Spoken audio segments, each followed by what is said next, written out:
സാധാരണ ഇതൊരു debut director ഒരു പടം ചെയ്തു കഴിഞ്ഞാൽ പിന്നെ അയാൾ പുരോഗമിച്ച് പോകാം. പക്ഷെ പുള്ളി തന്നെ ബ്ലാക്ക് ആൻഡ് വൈറ്റിലേക്കാണ്. കാരണം ഈ അർജുൻ അശോകൻ നടന്നു വരേണ്ട പല സ്ഥലങ്ങളിലും ഇഴഞ്ഞു പോകുന്ന സീനൊക്കെ. അപ്പൊ അത് ക്യാമറ കൊണ്ടോടണം പറഞ്ഞു. പിന്നെ മമ്മൂക്കയെ സംബന്ധിച്ചിടത്തോളം ഇതിനകത്ത് ഇടയ്ക്കിടയ്ക്ക് ഇത് കേട്ടെനിക്ക് വയ്യാണ്.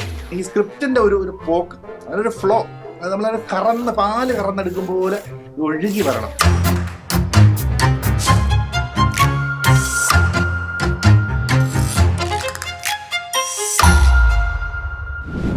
Hi all, this is Bramayugam writer director Rahul Sadasivan.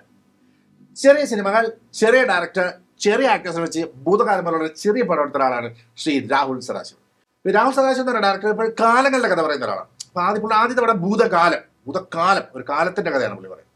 രണ്ടാമത് ഇപ്പോൾ ബ്രഹ്മയുഗം, അപ്പം ഇത് യുഗത്തിന്റെ കഥയാണ്. അപ്പം യുഗം എപ്പോഴേക്കും ബ്ലാക്ക് ആൻഡ് വൈറ്റ് ആയി. അപ്പം കാലത്തിൽ നിന്നും യുഗത്തിലേക്ക് വന്ന അതിൻ്റെ ഒരു അന്തരം കൂടി ഈ സിനിമയിലൂടെ സംവേദിക്കാൻ ശ്രമിച്ചിട്ടുണ്ട്. അപ്പം അത് എത്രത്തോളം സംവേദനം ആയിട്ടുണ്ട് എന്നുള്ളതാണ് നമ്മുടെ ഒരു മെയിനായിട്ടുള്ള ആശങ്ക. പുള്ളിയുടെ മെയിൻ ജോണർ എന്ന് പറയുന്നത് ഹൊററാണ്. അപ്പോൾ ഭൂതകാലം കണ്ട് ഒരുപാട് പേടിച്ചു എന്നൊക്കെ പറയുന്നുണ്ട്. എനിക്ക് എത്ര പേടിയൊന്നും എനിക്ക് തോന്നിയില്ല. അല്ലെങ്കിൽ പേടിക്കുന്ന കാര്യമൊന്നുമില്ല. ഞാൻ അങ്ങനെ പേടിച്ച് ജീവിക്കുന്ന ഒരാളല്ല. കാരണം ഞാൻ എന്തും തുറന്നടിക്കുന്ന ഒരു റിവ്യൂ പാമ്പറാണ്. യൂനോ, ഇപ്പം മലയക്കോട്ടെ വാലിബൻ പോലും എനിക്ക് ഇഷ്ടമല്ല കുറെ പടമാണെന്ന് പറയാൻ ധൈര്യം കിട്ടിയ ഒരാളാണ്. അപ്പം എന്നെ സംബന്ധിച്ചിടത്തോളം നല്ല പടമാണെങ്കിൽ അത് ചെയ്താൽ മതി, അല്ലാത്തത് നിങ്ങൾ പടം ചെയ്യണ്ട. അതാണ് എൻ്റെ ഒരു മെയിനായിട്ടുള്ളത്. അപ്പം എന്തായാലും ബ്രഹ്മയുഗം വിചാരിച്ച ഒരു നിലവാരത്തിലേക്ക് വന്നിട്ടുണ്ടോ ഇല്ലയോ എന്നുള്ളതാണ് നമ്മൾ പരിശോധിക്കുന്നത്. ഞാൻ ഫസ്റ്റ് ഷോയ്ക്ക് മുമ്പേ സിനിമ കാണുന്നതാണ്. അപ്പോൾ ഈ ഫസ്റ്റ് ഷോയ്ക്ക് മുമ്പേ പല കാര്യങ്ങളും എനിക്ക് റിവീൽ ചെയ്യാം. ഇത് ബേസിക്കലി ഇതൊരു സ്മോൾ ബഡ്ജറ്റ് പടമാണ്. കാരണം നമ്മൾ ഏകദേശം 16 ബില്യൺ കളർ നമ്മൾ കണ്ടുപിടിച്ചിട്ടുണ്ട്. അപ്പം സാധാരണ ഇതൊരു ഡെബ്യൂ ഡയറക്ടർ ഒരു പടം ചെയ്തു കഴിഞ്ഞാൽ പിന്നെ അയാൾ പുരോഗമിച്ച് പോകാം. പക്ഷെ പുള്ളി തന്നെ ബ്ലാക്ക് ആൻഡ് വൈറ്റിലേക്കാണ്. നമുക്ക് സംബന്ധിച്ചിടത്തോളം പണ്ട് പുള്ളി ആദ്യത്തെ സിനിമയ്ക്ക് ബ്ലാക്ക് ആൻഡ് വൈറ്റ് തോണിക്കാരനായിട്ട് അഭിനയിച്ചു. പക്ഷെ പിന്നീട് ബ്ലാക്ക് ആൻഡ് വൈറ്റിൽ അഭിനയിക്കാൻ ഒരു ഭാഗ്യം കിട്ടിയില്ല. പക്ഷെ പിന്നീട് ഇത്രയും കാലത്തിന് ശേഷം പുള്ളിക്ക് ബ്ലാക്ക് ആൻഡ് വൈറ്റിൽ അഭിനയിക്കാൻ ഒരു അവസരം കിട്ടിയെന്നുള്ളതാണ്. അപ്പോൾ മമ്മൂക്കയുടെ ലൈഫിലെ സംബന്ധിച്ചിടത്തോളം പുള്ളി എപ്പോഴും ഇങ്ങനെ തേച്ച് മിനിക്കിരിക്കുന്ന ആളാണ് മമ്മൂക്ക. അപ്പം പുള്ളിയെ സംബന്ധിച്ചിടത്തോളം അത് ഒരു മൈൽ സ്റ്റോൺ ആണെന്നൊക്കെയാണ് പലരും പറയുന്നത്. എനിക്കത് മൈൽ സ്റ്റോൺ ആയിട്ട് തോന്നിയില്ല. വല്ല സെന്റിമീറ്റർ സ്റ്റോൺ ആയിട്ടോ വല്ല മീറ്റർ സ്റ്റോൺ ആയിട്ടൊക്കെ നമുക്ക് എടുക്കാം എന്നുള്ളത്. മൈൽ സ്റ്റോൺ ആയിട്ട് അത് ഒരിക്കലും കണക്കാൻ പറ്റും. കാരണം ഈ സിനിമയുടെ ഒരു സ്ക്രിപ്റ്റിന് ഒരു ഗതിയും ഒരു പോക്കും എന്ന് പറഞ്ഞാൽ ഇത് അങ്ങനെയല്ല എഴുതി വെച്ചിരിക്കുന്നത്. എന്താണ് എഴുതി വെച്ചിരിക്കുന്നത്? ഇത് എഴുതി വെച്ചിരിക്കുന്നത് ശരിയല്ല. അപ്പം ഇതൊരു ക്ഷയിച്ച ഇല്ലത്തിന്റെ കഥയാണ്. അവിടെ രണ്ടാൾക്കാരെ ജീവിച്ചിരിക്കുന്നത്. ഇതൊരു ഘോര വനത്തിന്റെ നടുക്കുള്ളൊരു ക്ഷയിച്ച ഇല്ലത്തിന്റെ കഥയാണ്. അപ്പൊ അവിടെ വഴി തെറ്റി എത്തുന്ന അർജുൻ അശോകനെ പോലെ ഒരാളുടെ സർവൈവൽ സ്റ്റോറിയാണ്. ബേസിക്കലി ഇത് സർവൈവലാണ്. അപ്പോൾ ഇതൊരു ബ്ലാക്ക് ആൻഡ് വൈറ്റിൽ എടുത്തിരിക്കുന്നു എന്നാണ് അവർ പറയുന്നത്. അപ്പോൾ നമ്മൾ ആദ്യം തന്നെ നമ്മളെ വഞ്ചിച്ചു. ഇത് ആക്ച്വലി ബ്ലാക്ക് ആൻഡ് വൈറ്റ് അല്ല, ഇത് ആക്ച്വലി ബ്ലാക്ക് ആൻഡ് ഗ്രേ ആണ്. നിങ്ങൾ മമ്മൂക്കയുടെ താടി, അർജുൻ അശോകന്റെ നഖം, അവരുടെ കണ്ണൊക്കെ എടുത്ത് നോക്കുന്നത്, മമ്മൂക്കയുടെ പല്ലൊക്കെ കണ്ടാവും. അപ്പം അത് എടുത്ത് നോക്കണം. അപ്പോൾ നോക്കുമ്പോൾ നിങ്ങൾക്ക് മനസ്സിലാവും അത് ഗ്രേ ആണ് ആക്ച്വലി.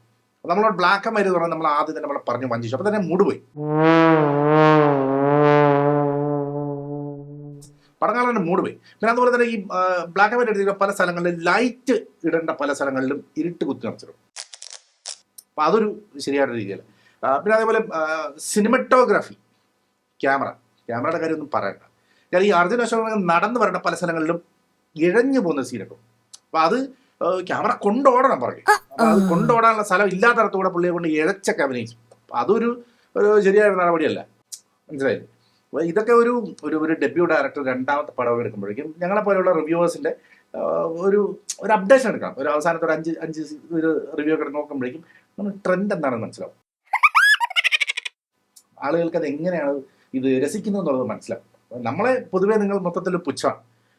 ഒന്നുകിൽ ഞങ്ങൾ തെരുവിളിക്കണം, അതല്ലാണ്ട് ഞങ്ങൾ അംഗീകരിക്കണം. അപ്പോൾ നിങ്ങൾ ഒരു സ്ക്രിപ്റ്റ് പ്രിപ്പയർ ചെയ്ത് കഴിഞ്ഞാൽ ഞങ്ങളെ പോലുള്ള ആൾക്കാരോട് കൊണ്ടുവന്ന് നിങ്ങളത് കൺസൾട്ട് ചെയ്യണം. എങ്കിലേ അത് പടം ഒരു വിചാരിച്ച ഒരു രീതിയിലേക്ക് വരുള്ളൂ. പിന്നെ മമ്മൂക്കയെ സംബന്ധിച്ചിടത്തോളം ഇതിനകത്ത് ഇടയ്ക്കിടയ്ക്ക് ഇത് കേട്ടെനിക്ക് വയ്യാണ്ടായി. ഇത് ശരിയായിട്ടില്ല. പുള്ളി അത് അങ്ങനെ ചിരിക്കേണ്ട കാര്യമില്ല. കൂടെ തന്നെ പുള്ളി ഇങ്ങനെ ചിരിക്കുന്നത്. അപ്പോൾ ഈ ഒരു സർവൈവൽ സ്റ്റോറിയിൽ പുള്ളി ഇങ്ങനെ നമ്മുടെ ഭരതൻ്റെ മോനുണ്ട്. അപ്പം പുള്ളി മൊത്തത്തിൽ ഇതിലാകെ 3-4 പേരേ ഉള്ളൂ. ഇതൊരു സർവൈവൽ സ്റ്റോറിയാണ് പിന്നെ കാട്ടുന്നത്. പിന്നെ നമുക്ക് ഹരിതാപയും പച്ചപ്പ് നമ്മൾ മിസ് ചെയ്തിട്ടുണ്ട്. ഇത് ബ്ലാക്ക് ആൻഡ് വൈറ്റ് ആക്ച്വലി കാട്ടിന് നടുക്ക് ഒരു പെർമിഷനൊക്കെ എടുത്തിട്ടാണ് ഷൂട്ട് ചെയ്തിരിക്കുന്നത്.